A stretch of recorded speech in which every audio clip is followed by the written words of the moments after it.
Saturday afternoon at 2:30 p.m., Westfield Mall was busier than usual.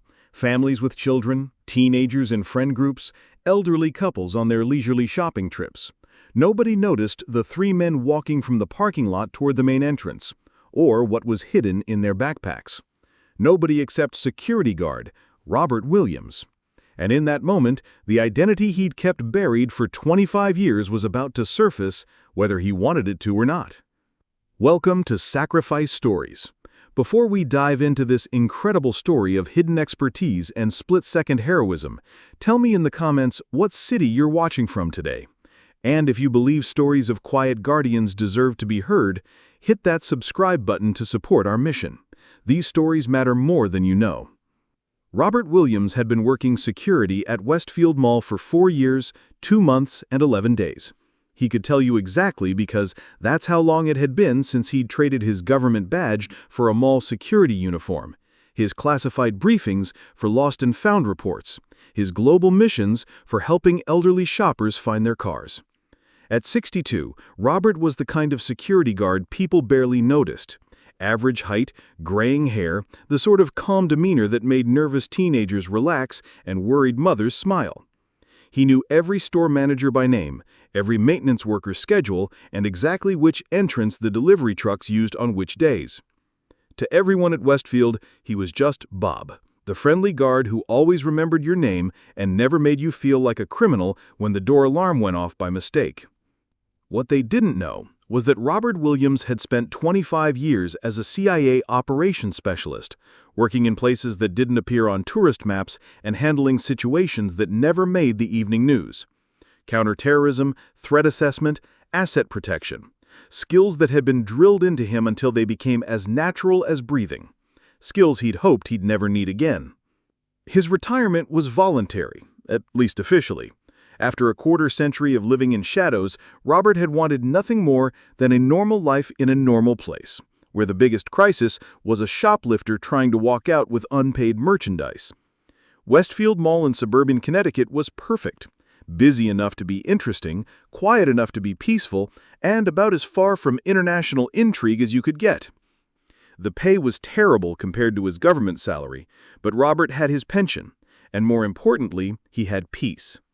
He lived in a small apartment 10 minutes from the mall, drove a reliable Honda Civic, and spent his evenings reading paperback novels and watching baseball games. It was the kind of life he dreamed about during those long nights in places like Beirut and Karachi, when mornings seemed uncertain and coming home felt like a distant hope. His co-workers liked him because he was reliable, professional, and never complained about working weekends or holidays. The store employees appreciated that he actually solved problems instead of just radioing for backup. And the regular shoppers had grown fond of the quietly competent guard who somehow always showed up right when you needed help finding something. What they didn't know was that Robert Williams had spent 25 years in threat assessment and crisis management. When he walked his rounds, he wasn't just checking that doors were locked.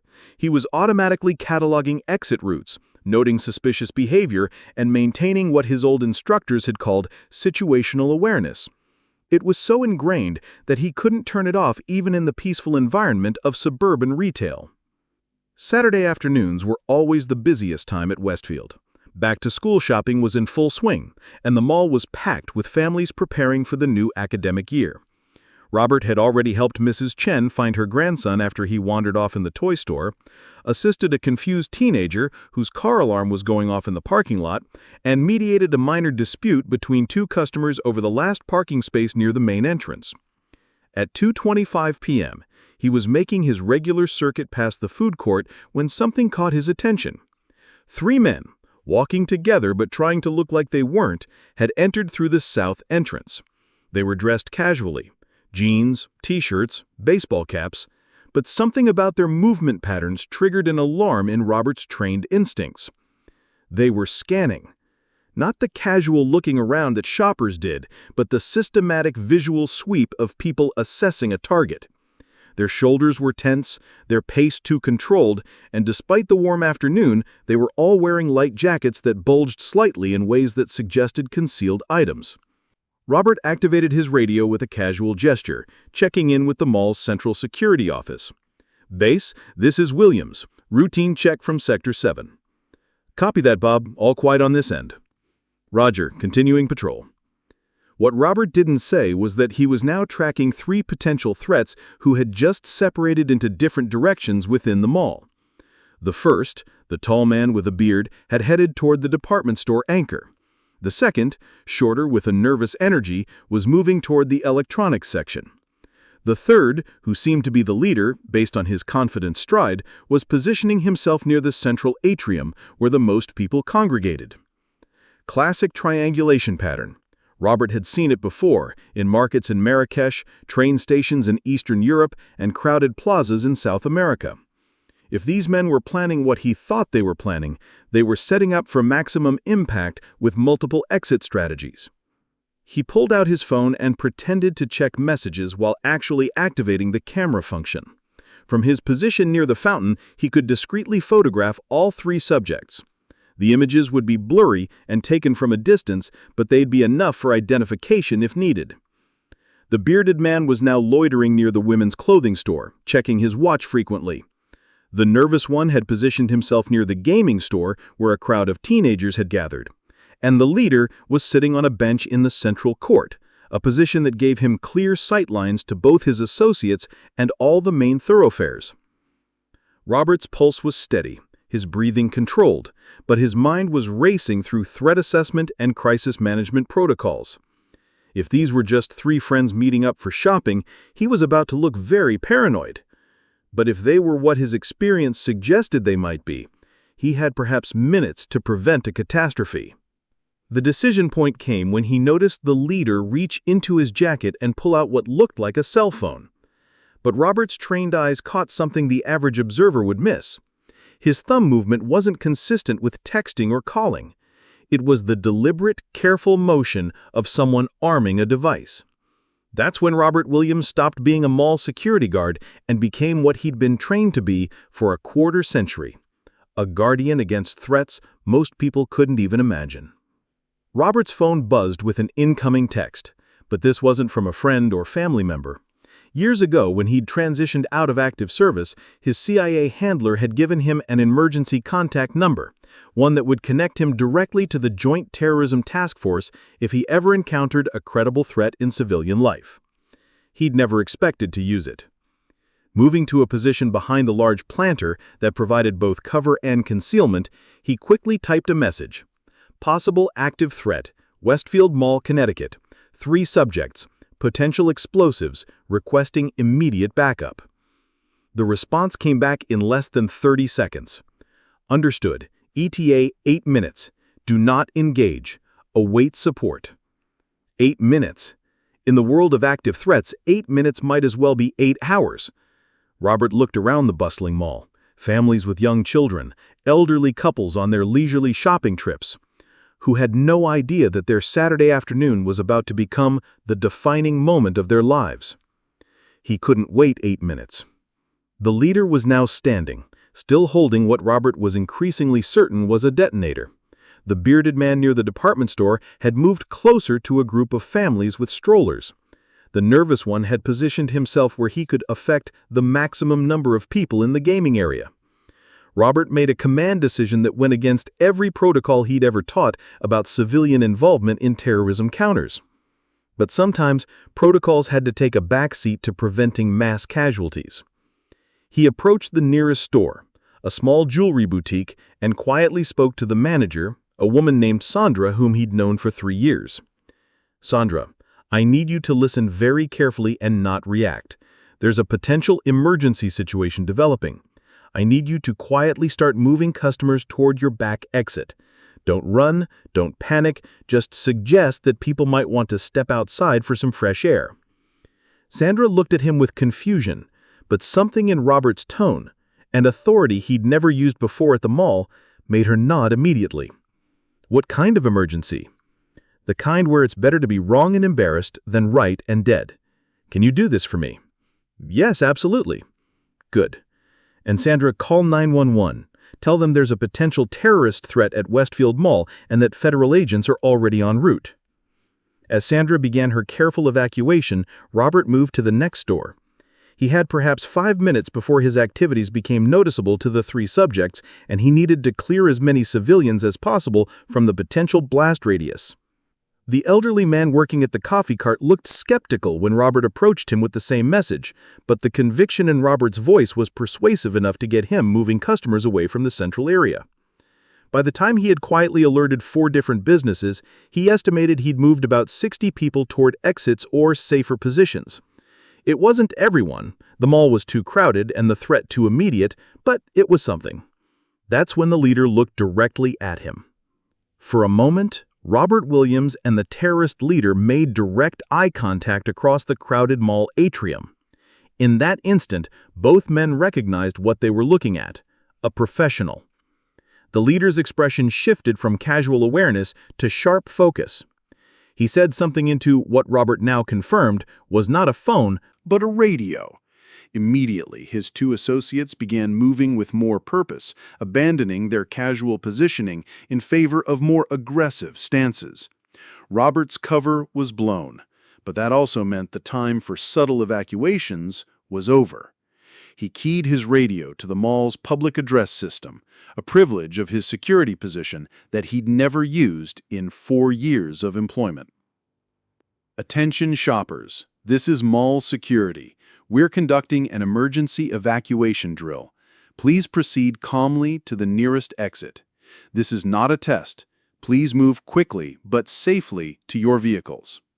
The announcement created exactly the reaction Robert had hoped for: immediate movement toward exits, but not quite panic.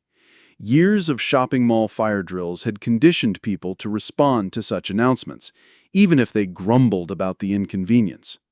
But the 3 suspects weren't following evacuation procedures. Instead, they were moving toward each other, clearly planning to accelerate whatever timeline they'd originally planned. Robert was now walking rapidly toward the central atrium, his hand instinctively checking for the sidearm he hadn't carried in 4 years of employment. His knowledge and 25 years of experience dealing with people who wanted to hurt innocent civilians would have to be enough. The leader saw him coming and reached into his jacket again.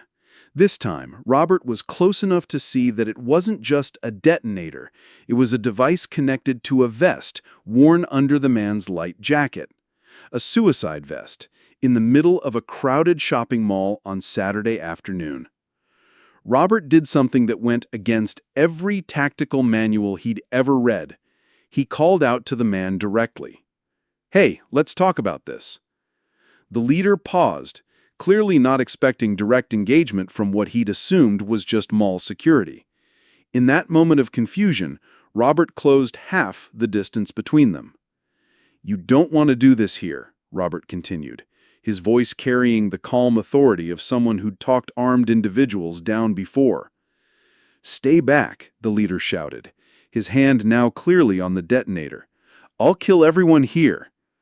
"No," Robert said quietly, still approaching but with his hands visible and non-threatening. "You'll kill yourself and maybe a dozen innocent people, and your cause will be remembered as the group that murdered children in a shopping mall.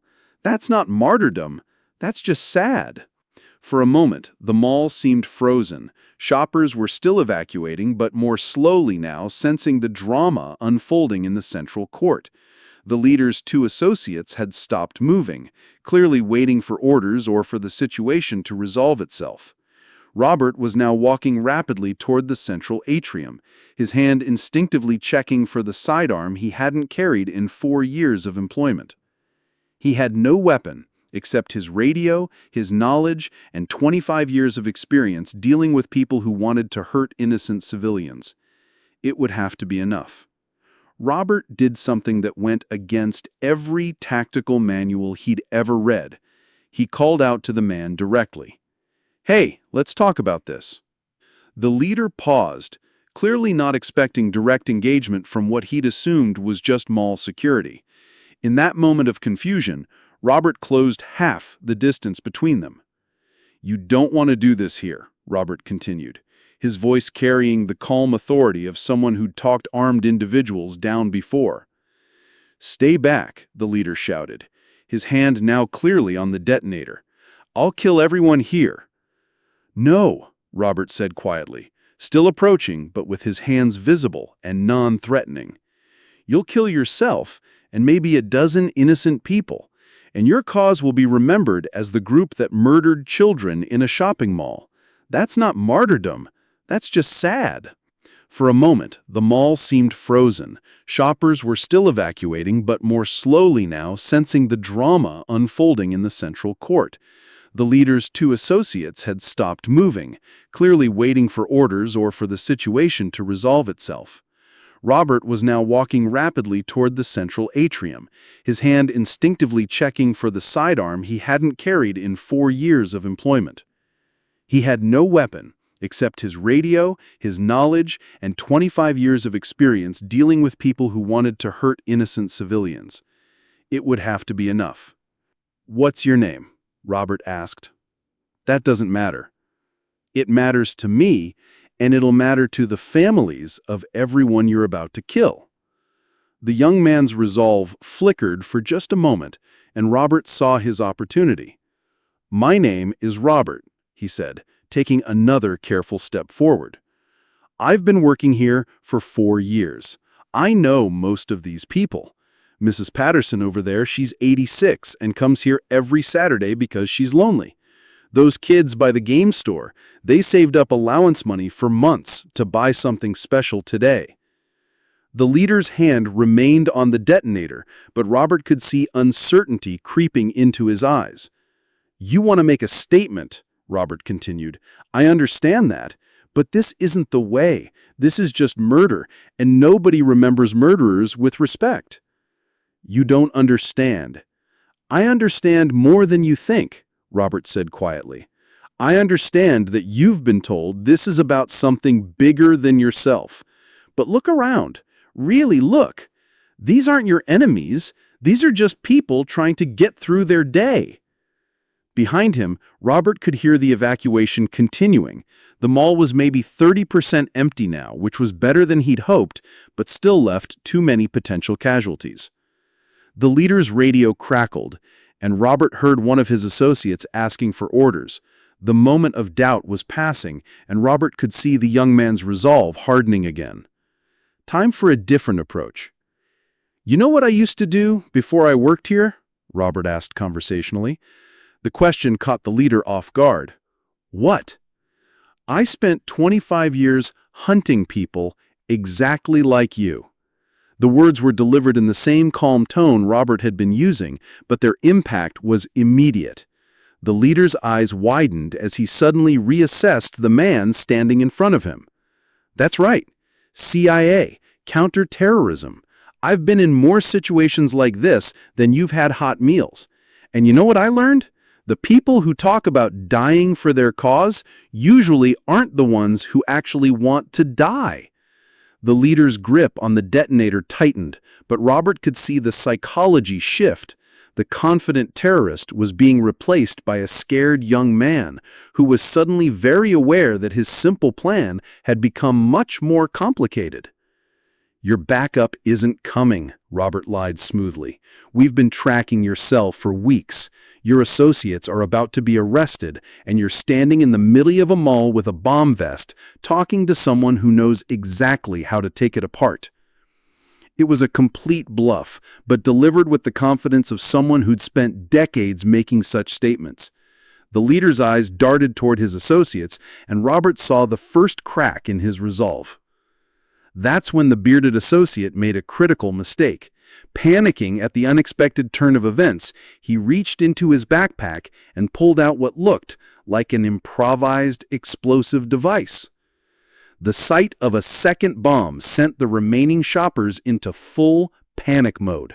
Screaming replaced the orderly evacuation, and suddenly the mall was filled with people running in all directions. In the chaos, Robert made his move. When the second bomb appeared, Robert Williams stopped thinking like a negotiator and started thinking like an operative. The situation had moved beyond de-escalation into active threat neutralization. He dove toward the leader, not at his body, but at his hands. 25 years of close-quarters combat training guided his movements as he grabbed his wrist and twisted it away from the detonator in a motion so practiced it was automatic. The leader was younger and stronger, but Robert had advantages the man couldn't see: leverage, technique, and the kind of muscle memory that comes from decades of life-or-death situations. In 3 seconds, the detonator was in Robert's hands and the leader was face down on the mall floor with his arm twisted behind his back in a control hold.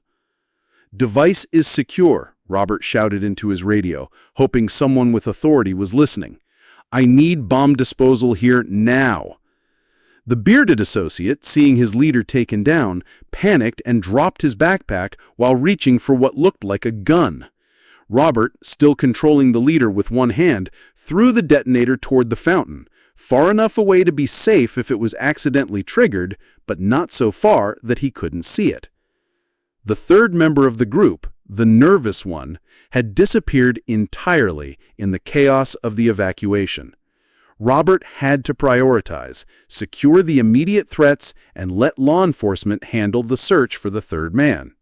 From his position on the ground, the leader was shouting in what sounded like Arabic, probably calling for his associate to activate his device or escape. Robert applied pressure to the control hold, cutting off his ability to give clear orders. "You have the right to remain silent," Robert said quietly, applying a restraint technique he'd learned at Quantico decades ago. "I'd recommend using it." The bearded man was now holding his improvised device like a grenade, clearly unsure whether to throw it, activate it, or run. The remaining shoppers were giving him a wide berth, but there were still too many people in potential blast radius. That's when Robert heard the sound he'd been hoping for: sirens. Not just police sirens, but the distinctive wail of federal response vehicles. His message to the task force had been received, and backup was arriving. The bearded man heard the sirens too, and made the mistake Robert had been hoping for. He ran. Not toward the exits, but deeper into the mall, carrying his bomb with him, but moving away from the largest concentration of civilians. Robert spoke into his radio again. "Suspect 2 is mobile, heading toward the south wing with an improvised device. Suspect 3 is unaccounted for. I have Suspect 1 secured in the central court." Within seconds, he could see tactical officers entering through the main entrances, moving with the controlled urgency of professionals responding to an active threat.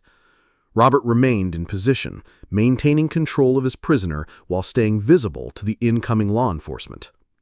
A voice called out through a megaphone, "This is FBI. Everyone on the ground." Robert immediately complied, keeping one hand on his prisoner while raising the other to show he was unarmed. "Federal agent retired. I have 1 suspect secured."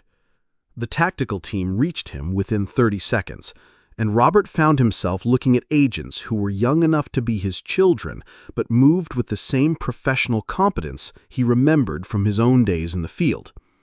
"Agent Williams?" asked the team leader, a woman who looked to be in her early 30s. "Agent Sarah Chen, Joint Terrorism Task Force. We got your message." "How did you—" "We know who you are, sir, and we're damn glad you were here today." As the tactical team took custody of the leader, Robert found himself in the strange position of being both a witness and a fellow professional.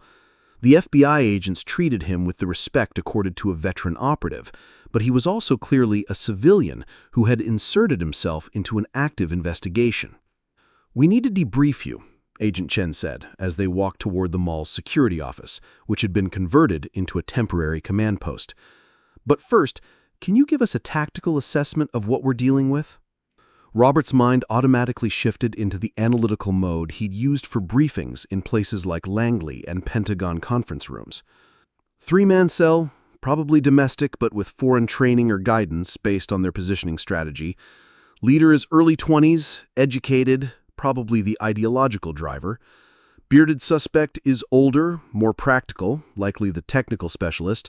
Third suspect fled, but based on his nervous energy, he's probably the least committed and most likely to make mistakes. Explosive devices?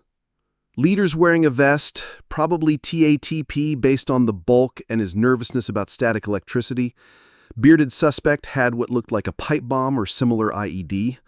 Unknown if the third suspect is carrying anything. The agent was taking notes, but she could also see that she was evaluating him. Even in retirement, he was still thinking like an agent, and she recognized it. "Sir, I have to ask, what made you decide to engage instead of waiting for backup?" It was the question Robert had been dreading, because the honest answer violated every protocol he'd ever been taught about civilian involvement in counter-terrorism operations.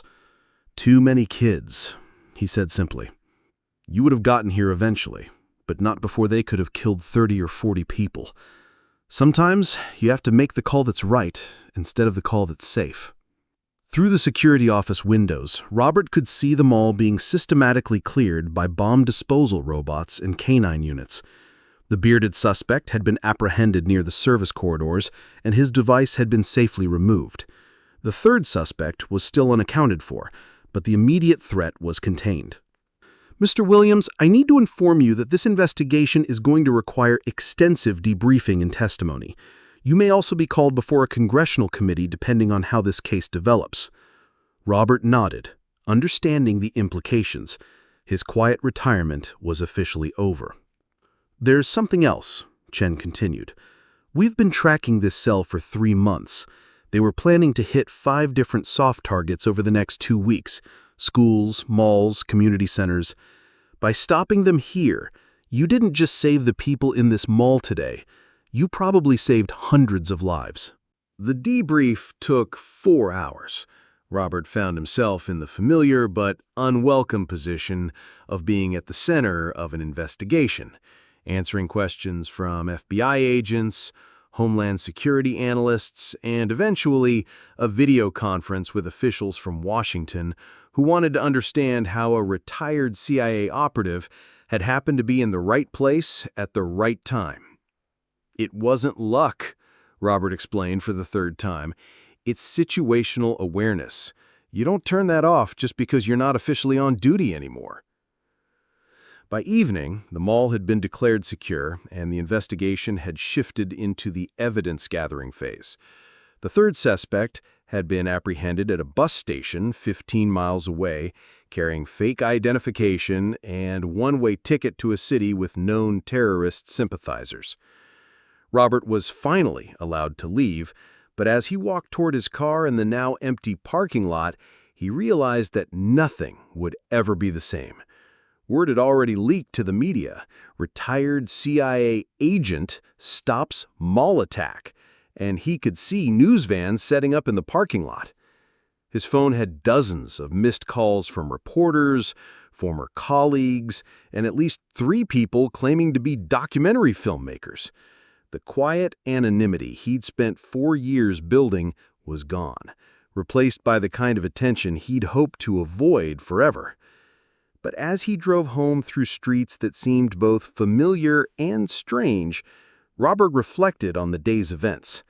For 25 years, he'd worked to prevent exactly the kind of attack that had been planned for Westfield Mall.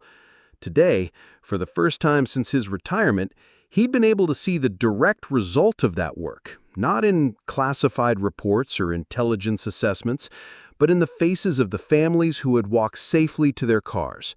Mrs. Patterson, the elderly woman who came to the mall for companionship, had approached him before leaving.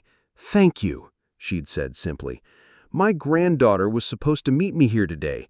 If you hadn't, well, thank you." That was worth more than any commendation he'd ever received from the government. Robert returned to work at Westfield Mall 3 weeks later, after the investigation had concluded and the media attention had died down. The mall management had offered him a promotion to head of security, with a substantial raise and additional responsibilities. He turned it down. "I like my job the way it is. I just want to go back to helping people find their cars and making sure the doors are locked at night." But of course, nothing was really the same. Store employees who had barely acknowledged him before now stopped to chat about security procedures.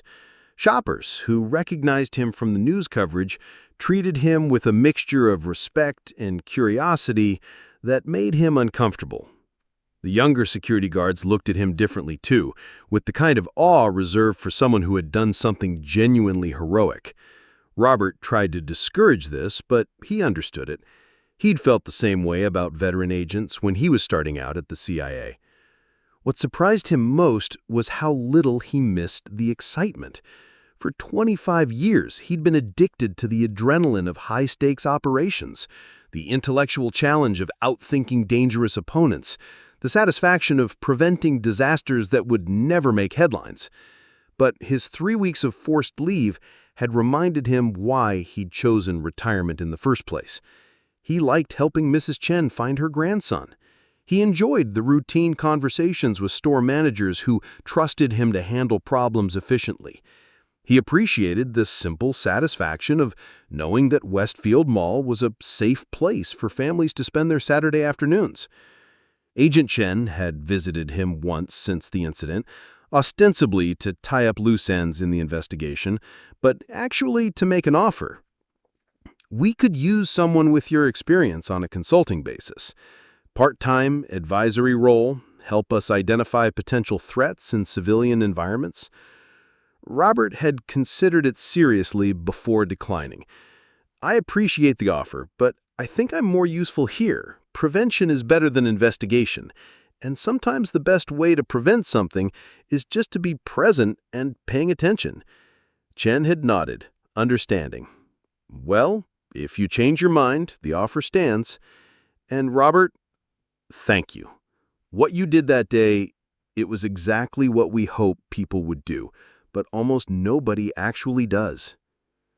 6 months after the incident, Robert was approached by a young man who looked familiar, but whom he couldn't immediately place.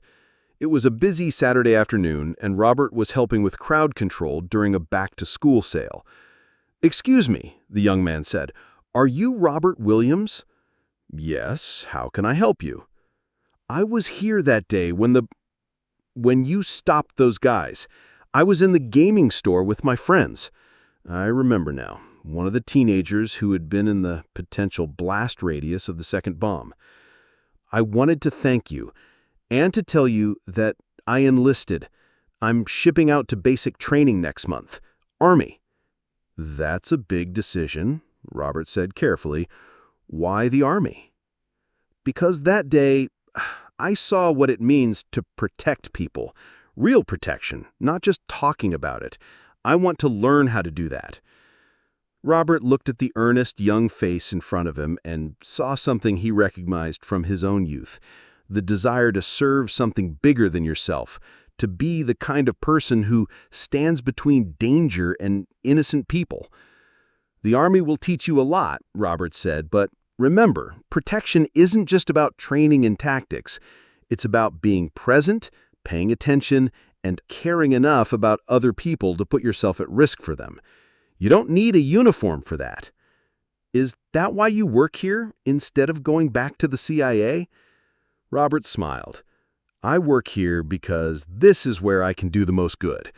Every job is important if you're protecting something that matters." As the young man walked away, Robert returned to his rounds. The mall was busy, families were shopping, teenagers were hanging out, and elderly couples were enjoying their Saturday routine. It was ordinary and peaceful, and exactly what Robert had spent his entire career protecting. His radio crackled with a routine call. Someone had lost their keys in the parking lot. Robert headed outside to help, scanning the area automatically, noting the license plates and the movements of people he didn't recognize. Old habits die hard, but some habits are worth keeping. As the sun set over Westfield Mall that Saturday evening, Robert Williams completed his final rounds of the day. The stores were closing, the last shoppers were heading to their cars, and the mall was settling into its quiet nighttime routine. Robert checked the doors, reviewed the security logs, and prepared to hand over to the night shift supervisor. It had been an ordinary day. No emergencies, no crises, just the routine work of keeping a shopping center safe and functional. And that is exactly how Robert liked it. But as he walked to his car, he remained alert, aware, and ready. Because somewhere out there, someone might be planning something terrible for some other ordinary Saturday afternoon. And if that day came, if he was in the right place at the right time again, Robert Williams would be ready to do what needed to be done. Some people serve their country in uniform, some in suits and ties, some in the simple uniform of a mall security guard. The uniform doesn't matter. What matters is the commitment to stand watch, to pay attention, and to act when ordinary people need protection from extraordinary threats. Have you ever met someone like Robert Williams? Someone who carried the skills and dedication of their former life into a new mission of quiet service? Someone who proved that heroism isn't about seeking glory, but about being present when you're needed most. Tell us their story in the comments below. And remember, sometimes the most important battles are fought not on foreign battlefields, but in shopping malls and parking lots by people who chose to stay vigilant so others could feel safe. Thank you for watching Sacrifice Stories. If this story moved you, subscribe to honor more quiet guardians who never stopped serving even after they took off the uniform. We'll see you in the next one. Until then, remember, safety isn't an accident. It's the result of someone caring enough to pay attention and having the courage to act when it matters most. Stay vigilant out there.